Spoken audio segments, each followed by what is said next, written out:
أعوذ بالله من الشيطان الرجيم بسم الله الرحمن الرحيم الحمد لله رب العالمين وصلى الله تعالى على سيد المرسلين وخاتم النبيين نبينا محمد صلى الله عليه وسلم وعلى آله وصحبه أجمعين.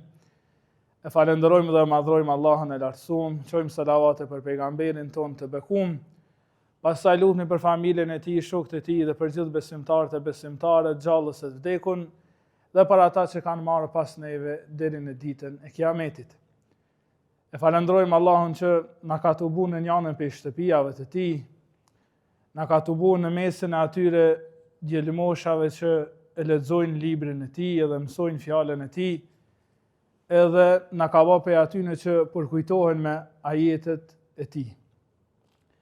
I falenderojmë hoxhallarët për ftesën edhe për mundësinë e dhënë që na son të zbashku t'i flasim disa fjalë edhe të kalojmë disa çaste të bukura dhe të këndshme me juve.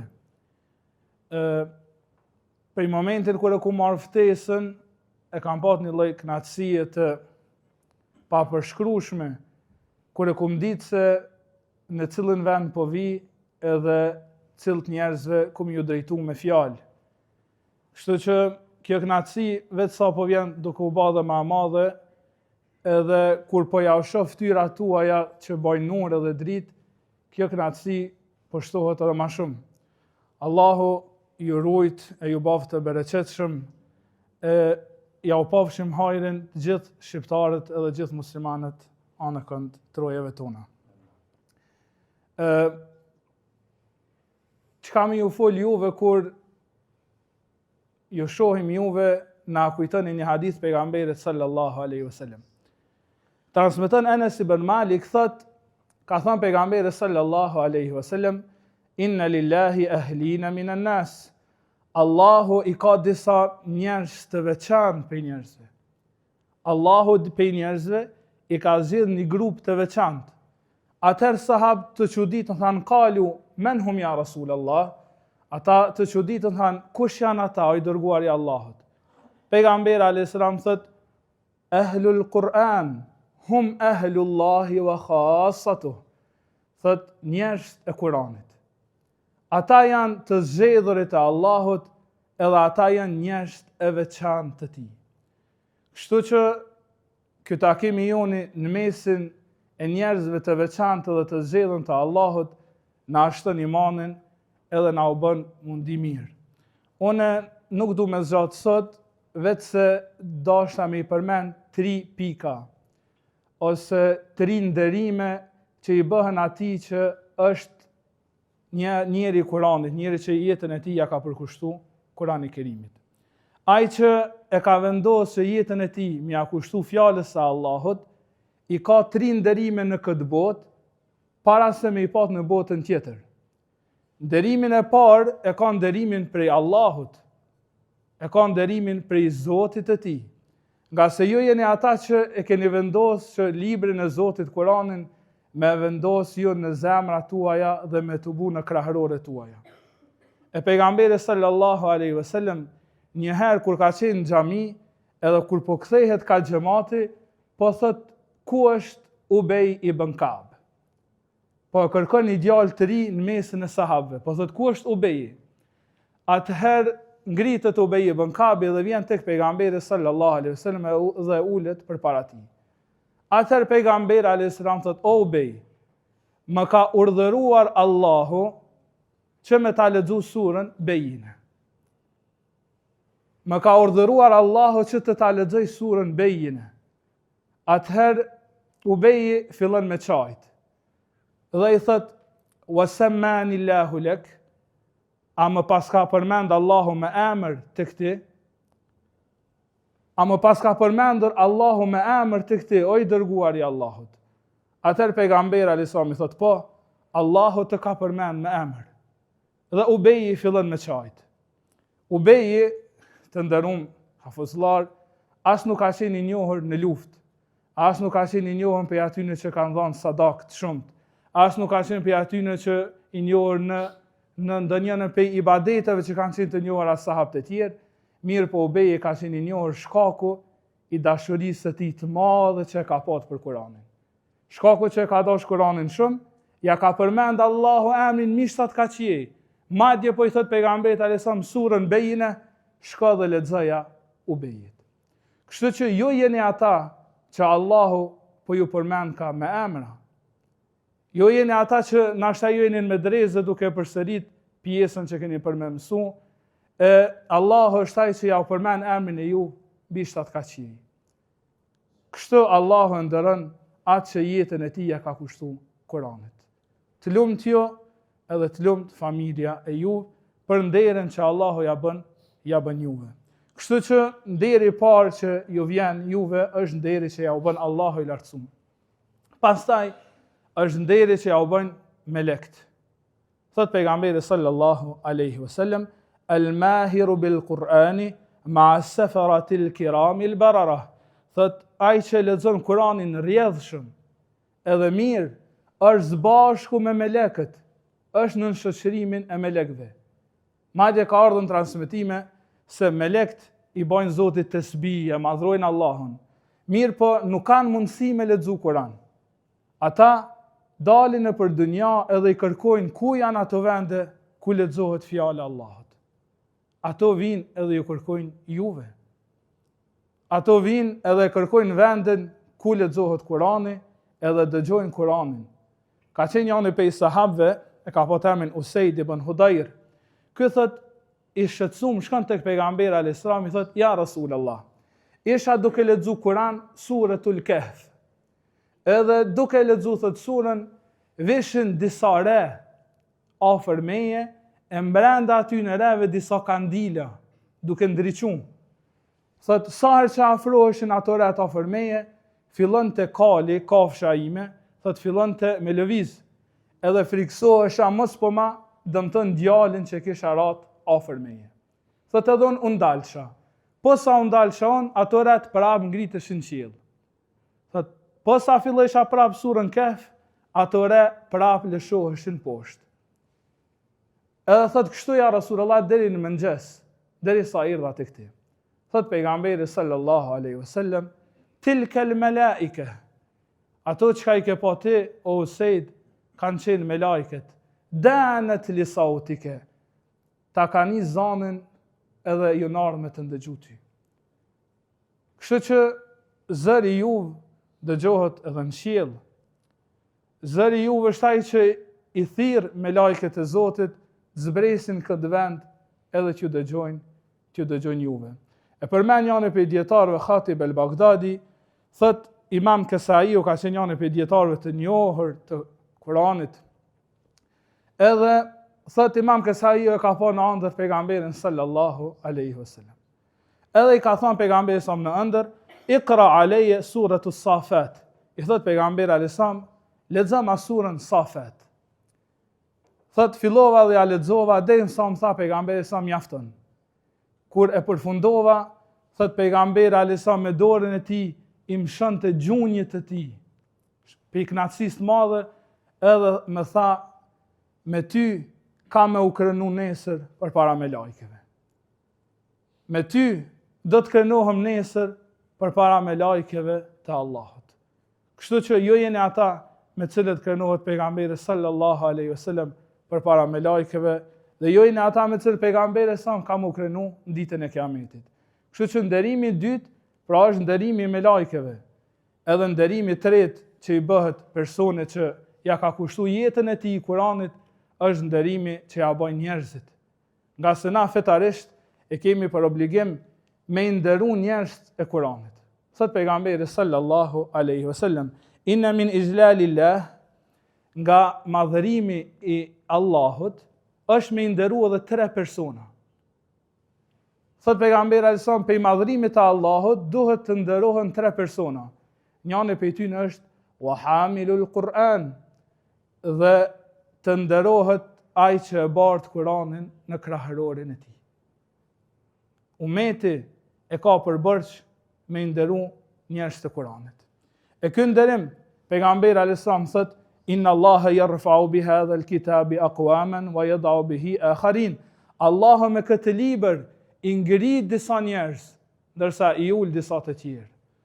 Ai njeri që e ka Kur'anin në zemrën e tij, edhe në krahërorin e tij, ju ngrit Allahu. Kam ju ngrit Allahu se keni Kur'anin në zemrat tuaja. Kam ju ngrit Allahu në këtë botë. Kam ju ngrit Allahu përpara tjerëve. E unë shkurtimisht po duam ja përmend një ngjarje se si Allahu i ngrit njerëz të Kur'anit edhe se si Allahu i lartëson ata që i përkushtohen këtij Kur'ani. Ka qenë në grupën e tabinëve njëri prej dietarëve të mëdhej, Ata ibn Abi Rabah. Ky Ata ka qenë një sklav me ngjyrë. Edhe i ka pa disa dëmtime fizike. Ka qenë edhe njëri me disa tmeta fizike, edhe aq ka qenë i dobët, sa që zotëriu i tij, pronari i tij pe liron. E ka liru për shkak që ai veç ka qenë barë për zotëriun e tij. Edhe kur e liron Atao, të ndërum hafëzlar, ai mërzitet, se ka qenë fëmijë i vogël, thot çka ku më bane tash, më ka liru zotëria im, baba nuk e ka pat, kush ka më dhënë me hangër, kush ka më dhënë me pi. Atëherë nana e tij i thot, o Ata, ka me të dhënë diçka që kanë me të patë lakmi edhe djemt të halifës. Unë e thot ka me të dhënë diçka që kanë me të patë lakmi edhe djemt të sultanit. Edhe e merr nana e tij edhe dërgon te hoxha. E merr e dërgon në xhami, e merr e dërgon ja mëson Kur'anin, fillon ja mëson tefsirin, bëhet dietar i madh ky Ata, derisa një herë kur ky shtyhet në mosh, edhe në kohën e haxhit ka pas shumë njerëz, e keni pa në Mekë atje bëhen shumë njerëz në kohën e haxhit, fillojnë njerëz edhe shkojnë te Ata me kërku përgjigje për pyetjet e tyre. Derisa në haxh në një vit qëllon edhe halifja e muslimanëve Sulejman ibn Abdul Malik. Ky e pyet disa hoxhallar për disa përgjigje, për disa çaj ka patur të paqarta rreth haxhit, ata i thonë nuk e dim. Përgjigjen për këto gjenden tek ata. Ky thot hajde shkojnë atë shohim. Kur shkojnë tek ata, e shohin rendin të prit tek ai për të marrë përgjigje pe hoxhës. Edhe kreti alshojnë rendin halifës mbretit, edhe kur shkon tek hoxha, ata i thot kush je ti? Thot unë jam halifja, Sulejman ibn Abdul Maliku. Thot mirë, po kush je ti që i shtyn njerëzit edhe nuk pret në rend? Thot shko prit në rend. Thot po unë kam një pyetje, thot edhe këta që janë përpara teje, edhe këta kanë një pyetje. Edhe shkon Sulejman ibn Abdul Maliku, halifja mbreti, pavarësisht që ishte sultan, shkon edhe pret në rend, edhe ja bën djemve të tij. Thot o djemë të mi, mësoni se çore ku e ka vendos dia këtë sklavin edhe këtë të gjymtin. E ka vendos dia me një pozit sa që asnjë njeri nuk më ka nënçmu, qysh më nënçmoj ky rob sot. Ky Atao, ky robi i ngrat, ky robi i zi, ky robi që ka qenë ai njeri që nuk ka po nështë askush haj prej tij, me anë të dijes, me anë të Kur'anit, lartësohet në atë shkallë, sa që dhe halifeja shkon edhe pret në rend tek ai për të marrë dituri.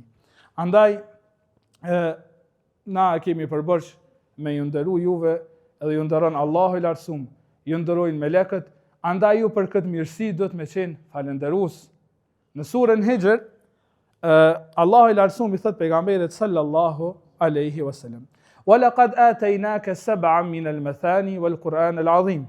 Na ty o Muhammed i kemi dhënë 7 ajete që përsëritën edhe Kur'anin madhështor. Ajetin vijim thot: "La tamuddanna 'aynayka ila ma matta'na bihi azwajan minhum." Masi të kemi dhënë atë 7 ajete, edhe ta kemi dhënë që të Kur'an, mos i lakmo tjerëve dhe me këshyrë tjerë se çka i kemi dhënë për kësaj bote. Pra juve Allah ju ka dhënë qatë shumë, sa që s'keni nevojë me i lakmu kërkujna tjetër. Tjerë do të më ju pa të lakmi juve. Na që kemi ardhë edhe ju kemi vizitu këtë, na ju kemi lakmi juve. Ju nuk keni nevojë me i pa të lakmi as kujt tjetër, ka se jeni ata që Allahu ju ka ndëruar me fjalën e tij.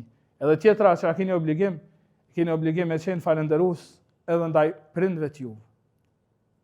Edhe për këtë, krejtve ju kemi lakmi, çfarë prind keni që ju kanë prunë në këtë vend. Krejtna kishëm pa qehë me i pas prind që i keni ju. Andaj Allahu i thot Jahjas a.s. Ja Yahya khudh al-kitaba biquwwa wa ataynahu al-hukma sabiyya. O Yahya, merre librin me të fortë. Thot Allah dhe i kemi dhënë urtësi dhe në fund Allahu thot wa barran bi walidayhi. Mirë po, masi të kemi dhënë këtë libër, ta kemi dhënë këtë Kur'an, mos harro me usill mirë me prindët e tu. Se ata kanë që nëpërmjet tyre Allahu ta mundsoj këtë Kur'an dhe ta mundsoj këtë gradë. Kështu që mos harroni me kanë falënderues edhe ndaj prindëve të ju, edhe tjetra mos harroni me qenë falënderues edhe ndaj mësuesve të ju. Ndaj atyre që ja mësojnë librin edhe ja mësojnë gjën më të shtrejtë që ju e posedoni. Thot Ali radiallahu anhu, kush ma mëson një shkronjë, i bëhem rob i tij. Shkaku që ma ka mësuar një shkronjë. E juve këta hoxhallar që i keni këtu, po ja mësojnë fjalën e Zotit. Po ja mësojnë librin e Zotit, kështu që e keni për detyrë edhe jo me qenë falënderues edhe ndaj tyre. Në fund, krejt shoqëria ka bereqet për juve. Krejt na shpresojnë që më na përfshi bereqeti ju. Atje përmendet tek sahabët kur kanë dalë në luftra, edhe kur ka ardhur lufta është vështirësu, edhe kanë qenë musliman duke humb, a dini kënë kanë thirr? I kanë thirr njerëz të Kuranit. Ka ardhur në transmetim se në anën prej luftrave kanë thirr sahabët, ejna ashab suratul Baqara. Kur kanë qenë duke humb kanë thonë, ku janë ata që e dinë surën Bekara përmendsh? Le të vinë këtu. Se me anë të bereqetit tyre e fitojnë edhe luftën. Jo jeni ata me të cilët me anë të bereqetit juve kemi me fitu luftra të shumta këtë shoqëri tonë. Jo jeni ata që bereqeti juve inshallah ka me përcjell këtë popull dhe ka me përcjell këtë umet. Në fund, për me përfundu këtë takim ose këtë ligjërat të shkurt, ju këshilloj me thanjen e Imam Malikut. Imam Maliku, kur e këshillon Imam Shafiun nxënësin e vet, i thot, o djali jam, po e shoh që në fytyrën tënde pas ka nur, pas ka dritë që Allahu ta pas ka dhënë. Mos e fik këtë dritë me rësirën e gjunaheve. Mos e fik këtë dritë që Allahu ta pas ka dhuru me rësirën e gjunaheve. Ky nuri që Allahu ja u ka dhënë juve me këtë Kur'an, mos e fikni me dritën, me rësirën e mëkateve edhe me rësirën e gjunaheve. Elhamdulillah që ju kemi, inshallah Allah ja jep shëndetin, ja ushton dijen, inshallah Allah ja mundson me jetu me Kur'an, me vdek me Kur'an dhe më ringjall me Kur'an, e sigur se thot pejgamberi sallallahu alaihi wasallam, pe ikramit, pe respektit, pe nderit të hafëzit ditën e kiametit, është që Allahu ja mundson hafëzit që me rrobat e xhenetit spari me i vesh prindët e tij. Kur ketë ikin pej evladit edhe ikin pej prindit edhe ikin pej njëri tjetrin ditën e kiametit, hafëzi del edhe i kërkon prindët e tij që me allon rrobat e xhenetit atyre edhe me nderu ata me to. Allahu ja nderoft edhe familjen, inshallah Allahu ja mundson gjithve me përfundu hifzin dhe me u bë hafëzllar të Zot edhe me jetu me Kur'anin Kerim deri në vdekje. Allahu i ruajt u shpërblet.